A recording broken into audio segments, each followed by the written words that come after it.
Being a parent isn't easy. Or as a friend of mine would say, it isn't easy. Now, the teenage years can be particularly difficult because teenagers may behave like adults 1 minute and they behave like children the next. Well, as a gender like that, sometimes you're just wondering who is talking. Is it an elderly person or a younger person? I'm just looking at you. Talking at me right now. So, parenting teen is so different than when they were a child. Telling them what to do directly without explanation of why no longer works. So let's have conversations this morning with Mr. Deji Shomi, who is a family systems engineer. Thank you so much for joining us. Thank you so much. Good morning. Good morning. Years ago, I think it was in the 80s, a young songster did a song. She was about 8 at the time. Her name was Tosin Jegede. Sang a song. Parents, listen to your children. We are the leaders of tomorrow. Then she was 8. I just do the math. Today. How old she is now. But the question really is, do you think there is a need for parents to understand the dynamics of teenage? I ask that because sometimes it's flustering for parents, or mothers in particular. That answer is not as clear as I think I would like it to be, because I believe there is nothing in this life that you do without having learned it. Without having? Learned it. Okay. If you don't learn it directly, you would learn it indirectly. But I would prefer you learn intentionally. I beg to disagree. Okay? I would rather you focus your learning on what that matter is at hand. Okay. So that you can give it your best. And understanding it now means that you can now adapt on that matter.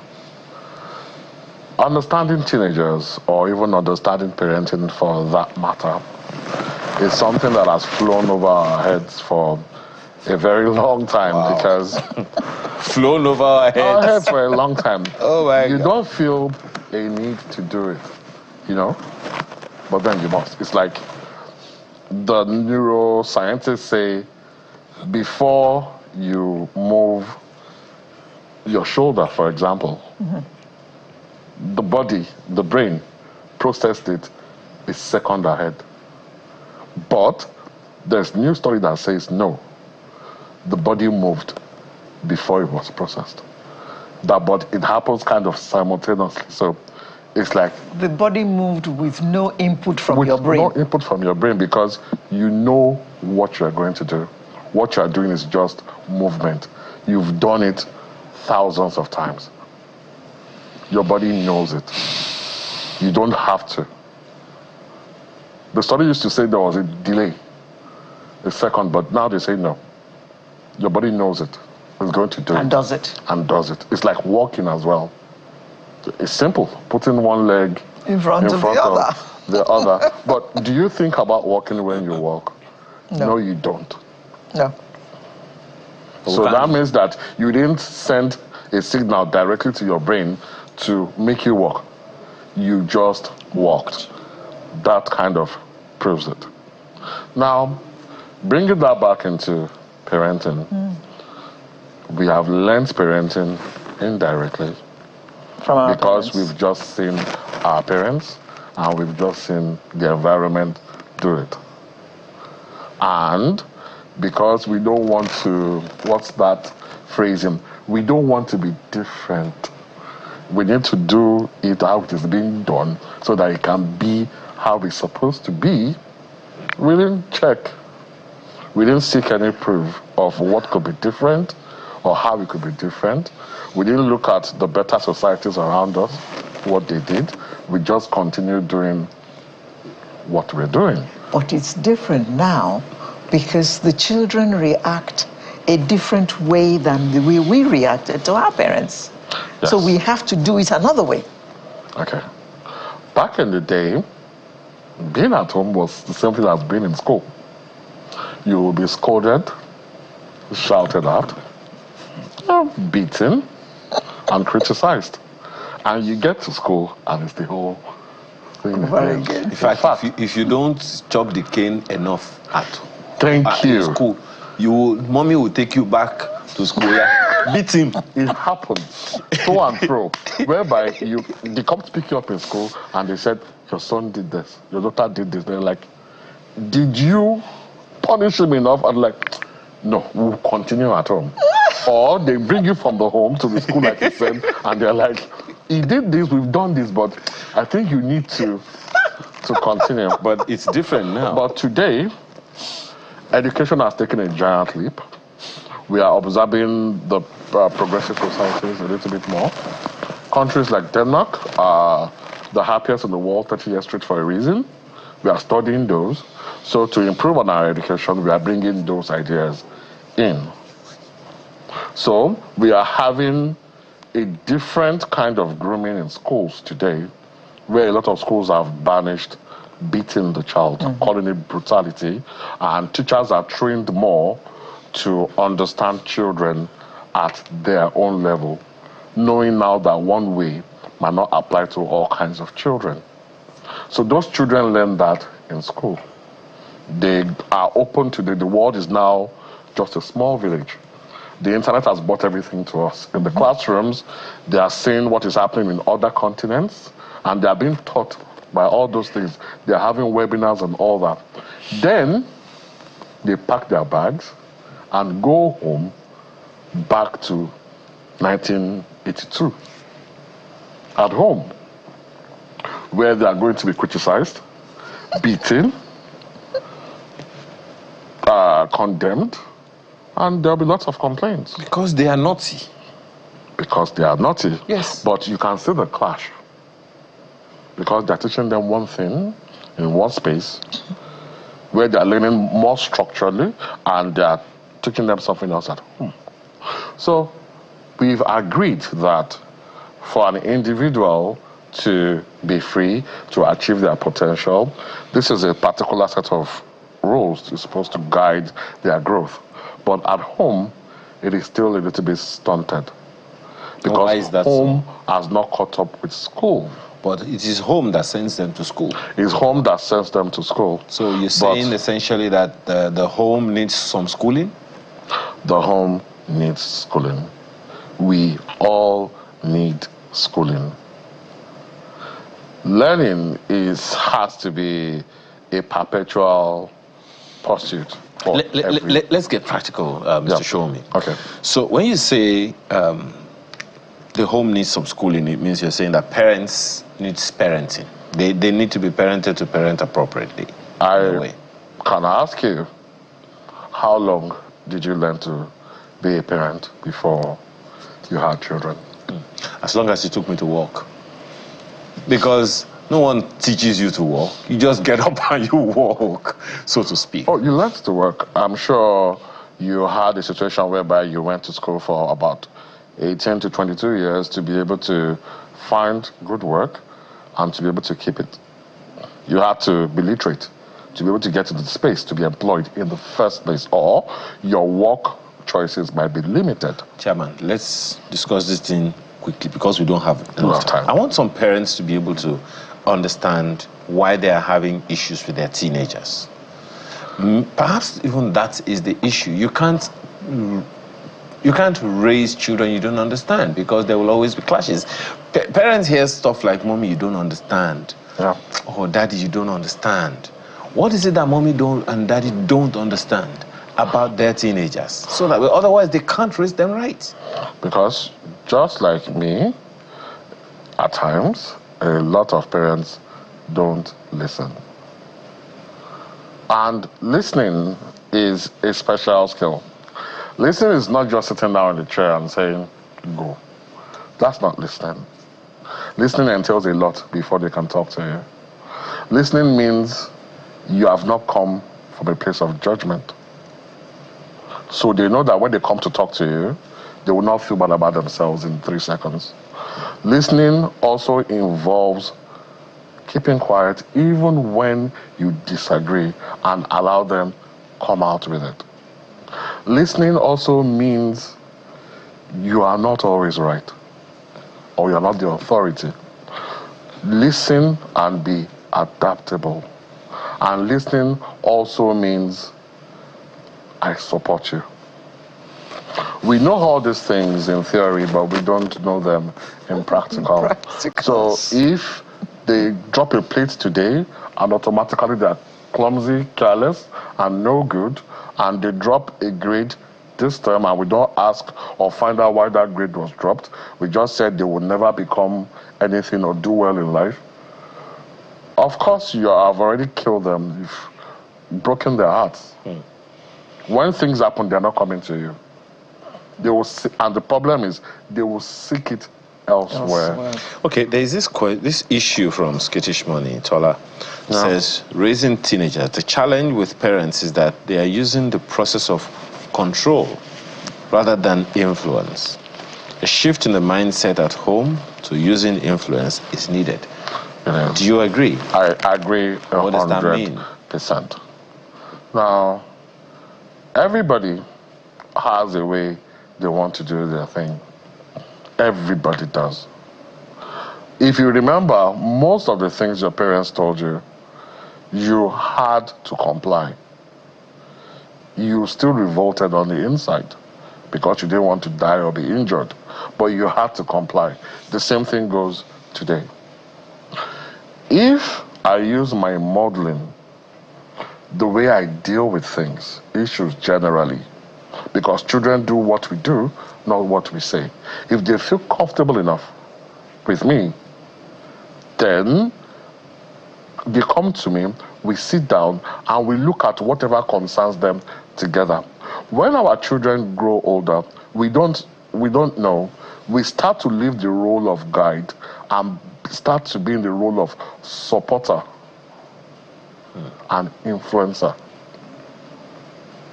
If you see me talk to your mother, have an argument with your mother, but sit down and resolve it.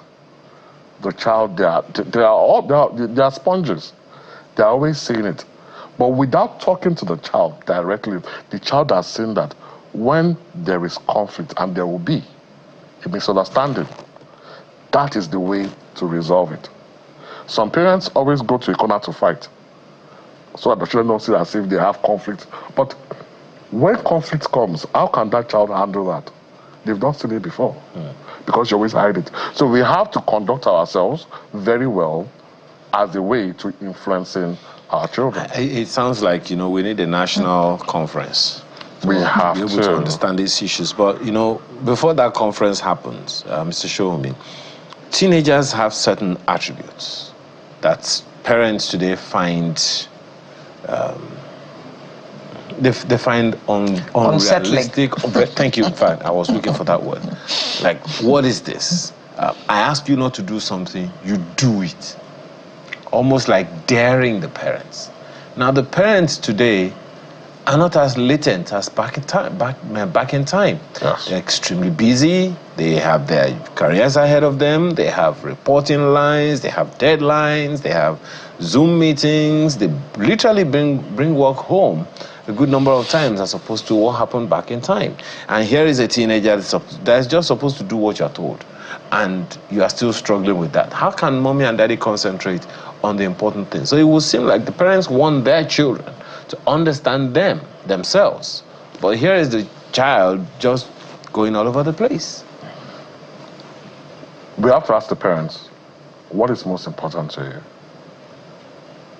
Most parents will answer you without thinking, the child, my child. That's my legacy. That's what I'm here to do. Does the child feel or know this? You are not going to spend all hours with your children because you have to work. You have to live a life. You have to make them comfortable. And that happens from where you work. But the thing is that you need just a few moments to let them know that he cares, she cares. And that is by giving them a platform to be comfortable, to be able to speak to you, and to be able to express themselves. This thing that we are discussing today ties directly into the reason for or lack of conflict. Conflict only comes about when you don't see value in what the other person is saying. There is no way you can have opposing perspective with somebody and that person says, I don't really understand what you're saying, but I think I get it. Maybe if you explain it some more, then I will understand it better. Then together, we can find a way forward on this matter. There is nobody in the world that you say this to that will continue to bump heads with you. And that is the space where the parent has to find that this child has grown a little bit and has their life ahead of them. At this point in time, I'm only going to influence and guide them almost in an invisible way. But first of all, I want them to know that I care. If it's just 5 minutes, 10 minutes in a day, let them feel it. I'm telling you, it will be enough. Mr. Shomi, you asked a question earlier about if you ask any parent what their priority is, of course they would say is their child. Yes, I hear you. It is their child. And then you ask the question, does the child know? I mean, is it imperative that you tell the child? Don't your actions show that you are that they are priority in your life? Oh, the actions would always show. In fact, actions will always speak louder than words. But you are in two different spaces. Your child does not exactly understand your life, your choices, your decisions. They don't live it. They don't understand it. Neither you do theirs. Because you are trying to use your own time to compare what is going on with them, and you will be wrong. And they don't have your responsibilities. They don't, when you go to work and you come back and the light is on, the shower works, there's food on the table, they feel it is how it's supposed to be. Supposed to be, yes. Because that is not their experience. That's why we say, don't go home and start saying that, do you know what it takes me to put food on your table and so on and so forth?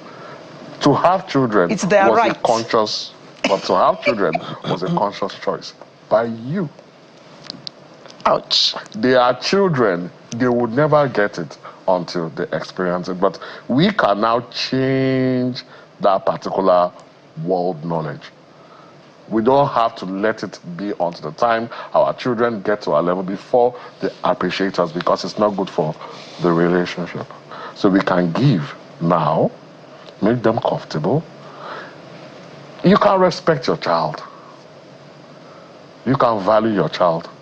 And your child will be better off for it. I will ask this question that I ask all the time. The child that is browbeaten, that is harassed, that is caned physically, and so on, is it all of them that turned out well? And the child that was managed very well, as we have in so many of our first world countries, have they all turned out worse? No. But we find a way to pick up the worst in those societies abroad and say, that's how your child will become. Forgetting all the Prince Charles and all the other children who are well groomed. Can you imagine Prince Charles being beaten or criticized as a child? No, because the child the handlers want greatness for that individual. They know what he's going to become. They treat him to become that. They show him how to become that. That's what we need to do. I remember a to cover show them story what we want them to become. By Time magazine, many, probably in the 70s or 80s. Yeah. We are the people our parents warned us against. That is exactly what we become.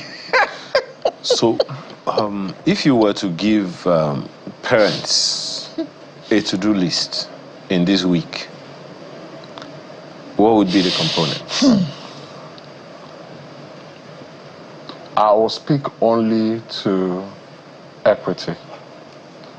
Equity, because we can't ever wrap our head around the reality of equity. We only speak equity. Equity, your child is equal to you.